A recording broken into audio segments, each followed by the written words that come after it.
Today on Keeping It Real. We are here with Shane Billiot, and he is here to share his story growing up in really just severe poverty. We lived in Boutique, Louisiana, in a trailer where we didn't have lights for 2 years.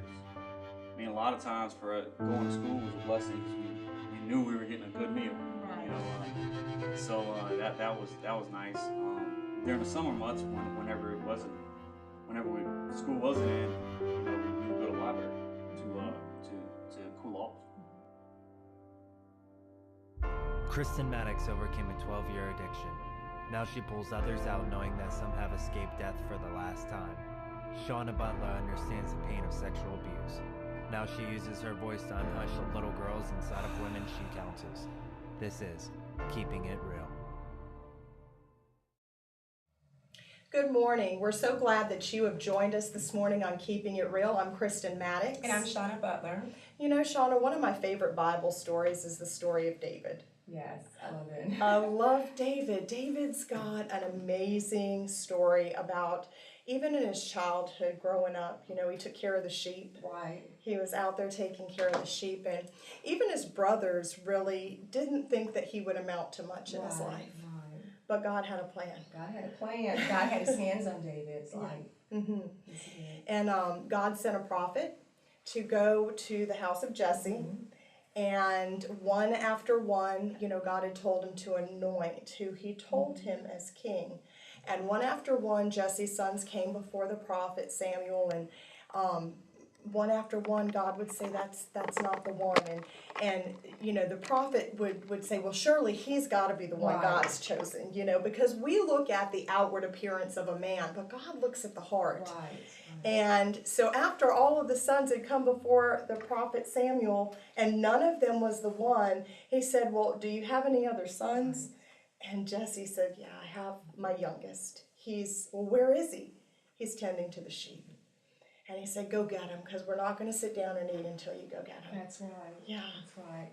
And I often say when that happened, even though his brothers got there before he did, the oil did not start flowing until David stood under that horn. Right. And that's when so nobody can, no matter how fast somebody else gets there, if it's what God has for you, it is for you. It will not flow until you're under that anointing. That's right. Yes. What God has for you is for you. Definitely. That's right. And so, as we know, David's story, he was anointed as king, but he wasn't made king right away. No, he wasn't. He went through a lot of adversities in his life. And today's guest is Shane Billiot, and he has an amazing story about how he grew up in just severe poverty growing up. That's right. And being able to really overcome adversity, overcome traumas that happen in his life. Mm-hmm. And I know we all deal with traumas and adversity, and sometimes we grow up and we still remain in that gloom. Mm-hmm. But he found a way out of it. He found a way out. So I'm excited. Me I'm excited too. for Shane to be on the show and share his story with our viewers. Mm-hmm. And Shane Billiot will join us when we return. Today, girls will die as a result of drug overdose, domestic violence, and even suicide. It doesn't have to end like this. There is hope. A Door of Hope provides free services to girls and women who are stuck in a vicious cycle. If you or someone you know needs help, call today, 225-665-HOPE, or visit our website at adoorofhopela.com. Welcome back to Keeping It Real. We are here with Shane Billiot, and he is here to share his story. Growing up in really just severe poverty, now owns several businesses. He's overcome a lot of adversities in his life, and he is here to share his story. Shane, we just welcome you. We're glad you're here today to share your story. It's my pleasure. I know you're very busy, so I appreciate you just taking time to come and share with our viewers, really what God's done in your life. Definitely my pleasure. When I was asked to do so, one of the biggest things that paying it forward, giving back, and being able to just shine a light for other people, so people can have hope.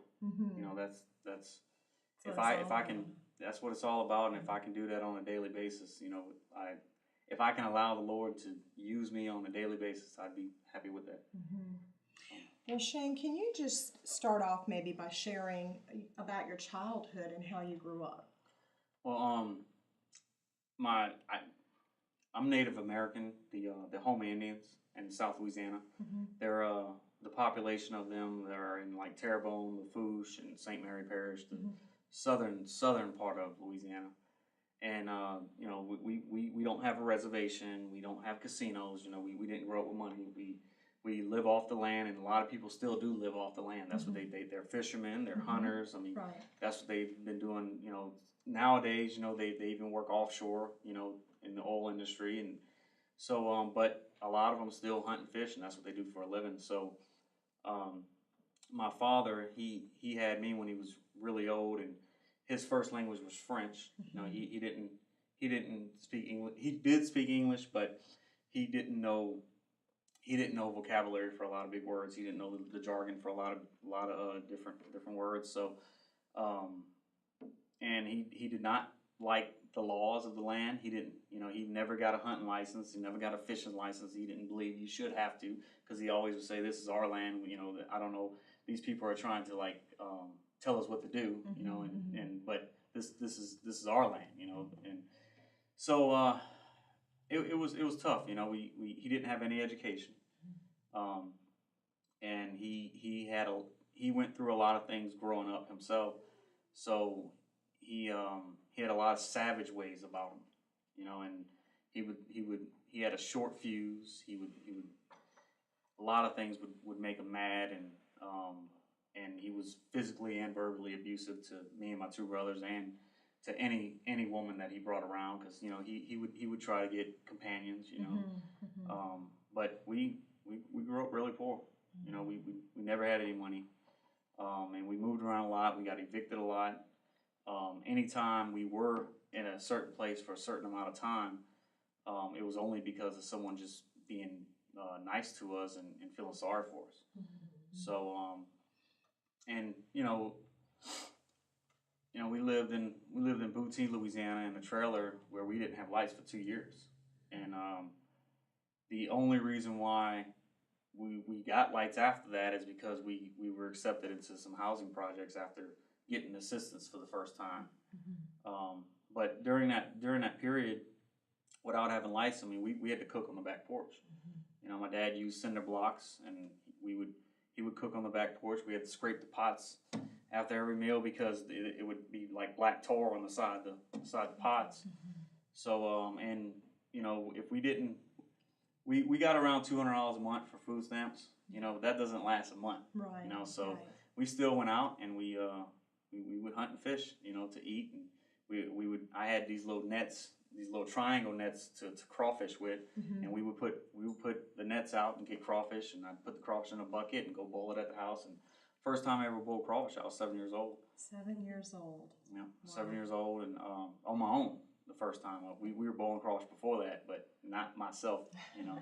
So you know, it was tough, but we didn't know any better. You know, we lived around other people who didn't have a lot of money either, so it's not like anybody was like wealthy in that area. So we thought that was just the way of life. You know, if we wanted to cool off, you know, going to school, it would be cooler. And I mean, a lot of times for going to school was a blessing because we knew we were getting a good meal. Right. You know, so that was nice. During the summer months, whenever school wasn't in, you know, we would go to the library to cool off, get some air conditioning, and at that time there was a really nice librarian that started, you know, asked me if if I would like for her to read to me. And you know, I thought I was in trouble because we tried not to make noise, but we did make noise sometimes, you know, playing around, you know. Yeah. So you know, she started reading to me, and that's when I realized that in those books, there's stories in these books, and you can totally get lost in that book, and you know, it takes you outside of whatever your reality that you're living in, and whatever the reality of that book is, you kind of get into that, and then especially a good book can really catch your attention and keep it. So that's what got me hooked on reading and got me. So it's kind of a form of escape, really. But at the same time, it was probably very inspiring because you began to probably dream. You know? Yeah, big time. Yeah. We didn't have TV. We didn't have lights, so we didn't have TV. And the only other thing there was to do was either play sports or we would listen. We had a little radio that we put batteries in and listen to Alfred Hitchcock stories. We would tell stories. We would play spades. We'd play Jim Rummy, and just whatever to kill the time. But me, I started. My brother David and I, we both started reading a lot. Just we would read different material. He would read stuff like Star Wars, and, stuff about space. I like more realistic stories. I like stories, about other people who did something else in their life, and how you can follow them. And so that was my escape. Was reading books. And during that time, Shane, you were approved to get housing in the projects, right? And Yes, you were ma'am. actually there for 3 years, which was the first time in your life where you had some form of stability. But at the same time, because you were the new kids, I guess, you were challenged a lot by the people that... Well, we were the new kids, and we also were the only people who wasn't African American in the whole project. So we would get tested a lot, I have family members who are African American, even to this day, that live in New Orleans, and I visit them, and I have a brother who's African American, and so we've been around the community of African Americans. But they didn't know us. Right. They didn't know anything about us. So there was a lot of fights. We would have to defend ourselves, and luckily I had two brothers. So my dad always told us, if one of y'all come home with a black eye, you all three better come home with a black eye. So we would fight a lot, and after a while, the whole neighborhood kind of respected us, and then once somebody new came and moved in, we had to fight them. So if they had kids, so but that's just part of it. My dad went to jail when I was 9 years old, and at that time, they didn't have one foster home for all three of us to go to, so we were all separated. And I was the youngest, and I was fortunate enough to go to a very loving foster home in Houma, Louisiana, where they showed me a lot of love. And that was the first time that I really had the opportunity to hear about Jesus Christ. And you were how old? I was 9 years old. 9 years old. And they took me to a really nice Christian church that sang and danced, and they gave a lot of hugs. And I didn't grow up getting hugs from my brother or my dad. Not accustomed to that. No, not at all. I was accustomed to violence, a lot of violence. So it was weird, to be honest with you. I felt kind of weird, And plus, I was scared. I lived in constant fear with my dad every day. Like, every day you didn't know when he was going to snap about something small and start swinging on one of us. So, and I was the smallest, I was the youngest, so I didn't get as many beatings as my other two brothers did. My oldest brother, Sean, he got the majority of the beatings for small things, But whenever he got beat, I didn't know when he was going to turn it on me. And my brother David probably felt the same way, and we were scared. We lived in fear. But going from that to this foster home where they give you hugs and tell you they love you, and they want to know how you feel, and they want to know what your best interest is, and this and that. That was like complete 360 from what I felt out of place. Right. Because you don't even really know what love looks like. No. How do you No differentiate? Clue. You don't know what love looks like, and so you have to learn how to love. That's a lot for a child. It really is. We want to hear some more about your story, but we're going to take a commercial break, and when we come back, more with Shane.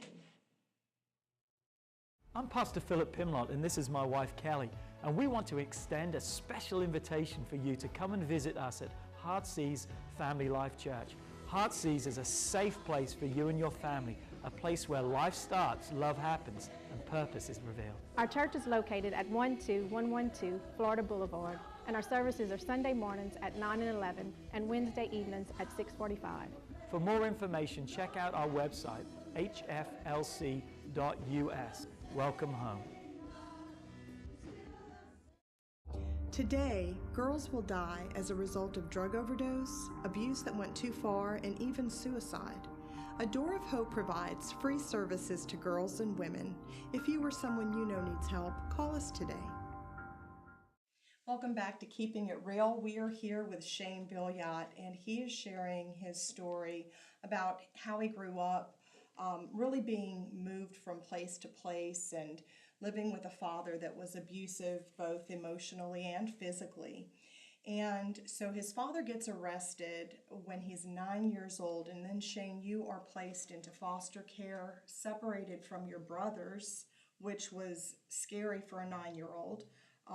The only stability that you knew was 3 years in the same house, and that had been taken away. Your father's gone, your brothers are gone, and you're in foster care with a family that loves Jesus and loves you and wants to hug you and know how you're feeling and all these things that you're not accustomed to. And Shauna had such an important statement, and she said you really didn't know what love looked like. No, not at all.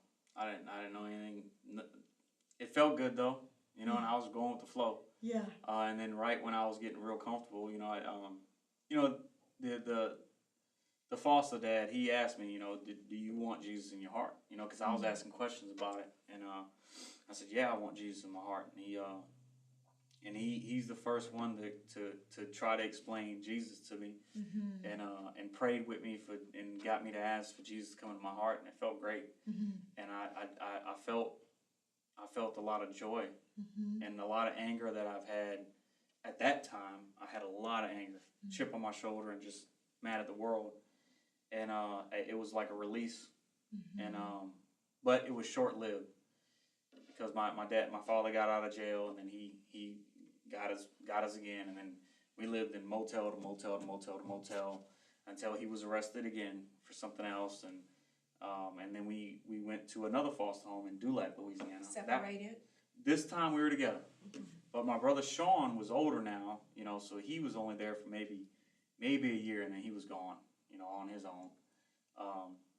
But we went to another foster home in Dulac, and which is, it's crazy. That's where a lot of my people, the Native Americans, are from. It's a big fishing village, and to this day I go down there and I buy a lot of shrimp and crabs from them. Yeah. So anyway, we go down there, and they're good people. My foster dad down there, he loved to hunt and fish, and he served in the military, and they were really good people. And we would go to Catholic church, and I even got baptized Catholic. And the Catholic church is very structured, and it was good. Structure was good at that time. And I played football down there and played basketball down there, but I still, I was still mad at the world, I actually wanted to go back to the other foster home that I was in, before that. So it was an adjustment to go to that one. But I stayed down there for 2 years, and then when my brother Sean left, there was a big piece of me that left. And my brother David and I wasn't as close as Sean and I was. David kept to himself a lot. He read a lot of books on his own, and he just had different interests than I did. So when Sean left, there was a big part of me didn't want to be there anymore. So I started getting in trouble. Started wanting to just not be there, and I just run away. But really, I'm just walking down the road saying I'm getting out of here, and I expressed my feelings to my social worker, and finally my social worker found me a place. I had to go to juvenile justice in Thibodaux, Louisiana, where I was like a holding place until they found me a new place, and that's when I went to the Methodist Children's Home in Ruston, Louisiana, which was very structured, which was a good time. It's in North Louisiana, way different than South Louisiana. It's like two different countries, but it was good. My time there, I spent 2 years there, and this whole time I hadn't heard from my father at all. At 16, I got into an independent living program here in Baton Rouge, Louisiana. That I moved down. Never been to Baton Rouge before, but I moved down here to Baton Rouge, Louisiana, with my own apartment, and through an independent living program, and just tried to, survive, and finish school. And I started Baton Rouge Community College. The first semester it opened up in 1998. I was 17, but I was still unpolished and still still a knucklehead, still mad at the world. So that was short lived. And let me interject in there. I heard you say the word structured. That was structured. And that's really big because you said, I'm thinking about your past and thinking about how unstructured it was and how, you know, in one family there could be 3 to 5 kids and they could all do something different coming up. But for you, you longed for structure, maybe not even knowing it, because you said when I went there, it was really structured. And I know eventually you're going to tell us about that you did get into the military, and that's very structured. And it was like you were longing for some stability, some organization, some structure in your life, foundation, something that can give you structure because it was so, your world was, exactly. Chaos, absolute chaos on a daily basis. Emotionally and my physical world, you know, my reality was chaos. So anything that could get into a routine felt good, you know. And you ended up going into the Army for 4 years. I went to the Army, one of the best decisions I ever made in my life. I went to boot camp in South Carolina and was stationed in Germany, Heidelberg, Germany, which is a fairy tale, beautiful town. I met my wife there. My wife's from Los Angeles. She was in the Army as well. And, you know, you know, I got to travel all over Europe. You know, I did do a year in Afghanistan. You know, my son was born, and then 3 weeks after my son Shane was born, I had to go to Afghanistan. So I missed his whole first year of his life, you know. So, and I was mad about that too. But I got over it, you know, eventually. But in the Army, I really started, when I was 17, I went to a Jim Rohn seminar, and he's a motivational speaker. And man, it was in New Orleans, and I remember how powerful that seminar was, because a lot of stuff he was saying like made a lot of sense. And that got me into reading a guy named Robert Kiyosaki, who wrote a book called Rich Dad Poor Dad. And I started reading that, and how and it's not about how much money you can make, but it's about like thinking of money differently. Don't think of money as a paycheck. Think of money as a tool that you can use to live a better life. And how you can acquire assets that can make money for you instead of you working for money. Your assets work for you. Your money works for you. So I started really getting into real estate and finance and investing, and started really studying those subjects. And throughout my whole Army career, I studied finance, real estate, business, and the stuff I would learn in the books, I would go back and tell all my Army buddies, you know, the stuff that I'm reading. And they probably got tired of me talking about it so much, you know. I'm really glad that you shared that, because one of the things Sean and I were kind of, as we were preparing, is I'm like, you know, a lot of times when kids grow up and their normal is chaos and their normal is, you know, really they end up having a poverty mentality, that minimum wage mentality, and they never get past that. But and I thought this was interesting, and Sean and I were kind of just chuckling at the Lord, because you were 7 years old when you made your first pot of boiled crawfish, but little did you know that God was going to use that very thing at 7. And now here you are years later, and you actually own your own business, Craven Crawfish, Yes, ma'am. which is an amazing just idea of what God gave you. Can you share a little bit about your business? Well, I started working at LA Bowlers back in 2009. When I met the owner of LA Bowlers in 2008, and he had the place on O'Neill, and he talked about expanding. So we opened up LA Bowlers on Perkins Road, and I ran that business for him for 6 years. And we working on a store in Houston still to this day. So, but Craven Crawfish was we had an office on Sherwood Forest, and so I would pass this empty car wash right next to a Shell station that needed renovation, right off the interstate, and I would see that empty car wash, you know, every day, and I knew that Sherwood Forest had 40,000 cars that passed in front of it, and I knew that, you know, I look at the food industry like, especially the fast food industry, you know, if you look at O'Neill Lane and you look at Sherwood Forest, there's 8 food establishments that are exactly the same on each one. So I figured, why not have a crawfish place on Sherwood Forest? You know, I felt like there was a demand, and it was definitely a need for it. So. And what's interesting about Craven Crawfish is that you can actually pull up and get hot boiled seafood. Just by pulling through, you have it hot and ready. But you know, I don't want to end the show, and we've just got about a minute left, before saying that the real reason that you overcame adversity, even everything that you had been through, now owning several businesses, is because something happened when you were 32 years old. When I was 32 years old, I started asking more questions about the Bible because I didn't really believe. And, you know, the owner of LA Bowlers, it was him, Mike, he answered my questions. And one day at his apartment, I went from, it's like a light bulb came on, that I went from not believing to actually believing that Jesus Christ is real, the Bible's real, God's real, God loves you, and look at what God is doing for you. Look what God has brought you through. And it's like my heart was filled with love and joy, and now I meet people where they're at. I don't judge them wherever they're at in life, you know. And God's brought a lot of joy to me, and now I just want to give it back. And I'm not perfect, you know, but I have a heart for God, and I love God, and I want to help people. I want God to use me however He wants to use me, you know, whether it's by feeding people or whether it's by just hugging people. You know, I like volunteering at foster homes. I go to Parker House right here in Baton Rouge, and those foster kids, they need someone. They need people to go back and that I have a heart for foster kids. I have a heart for veterans. You know, I know we couldn't get into it, but my sister-in-law, she died in Iraq. She was only 19, my wife's sister. And, you know, my daughter Marisol is named after her.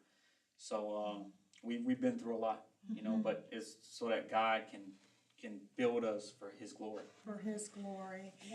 Oh, and I was just going to say one thing in your testimony that you said that I love. You said that Jesus lifted the anger and softens your heart.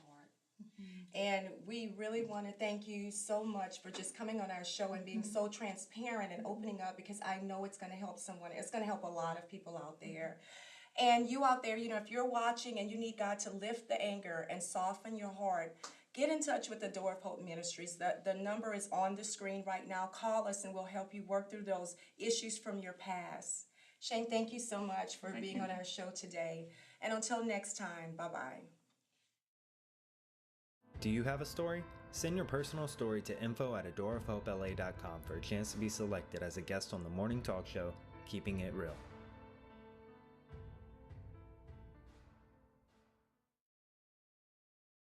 Today's closed caption sponsor is AutoYes. Who makes your wallet smile? Thank you to our sponsors. If you'd like to help sponsor the show Keeping It Real, please call 225-665-4673. That's 225-665-4673.